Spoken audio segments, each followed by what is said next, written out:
le président Macron lui-même. D'un côté, il écoute les Français désireux de plus et de mieux de services publics. De l'autre côté, il attaque le statut des fonctionnaires en passant en catimini cette loi et qu'il souhaite effectivement promulguer avant l'été par ordonnance. Donc on est dans on connaissait le gouvernement, on connaissait Macron comme un personnage hautain.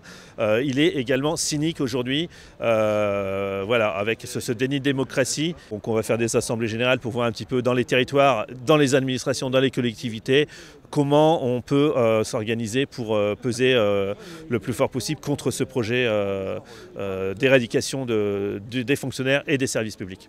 C'est le modèle privé qui a inspiré le gouvernement Macron dans cette nouvelle attaque contre notre statut et contre les services publics, avec un recours massif aux contractuels, aux emplois précaires, on va dire, avec des contrats de court terme qui sont des contrats de projet sur 6 ans non cédéisables et non titularisables, des contractuels au poste de direction, donc ça remettra en question l'indépendance et la neutralité des fonctionnaires, et puis également le développement de contrats à temps incomplet, donc qui va engendrer une précarisation accrue chez les agents publics et notamment chez les femmes qui seront les premières impactées par ces réformes délétères.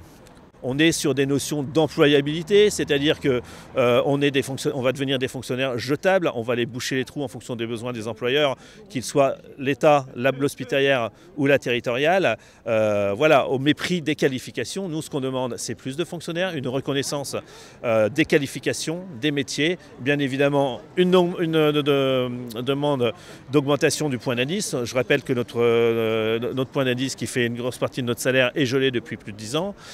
Voilà, pour rendre le service public un service public de qualité, de proximité.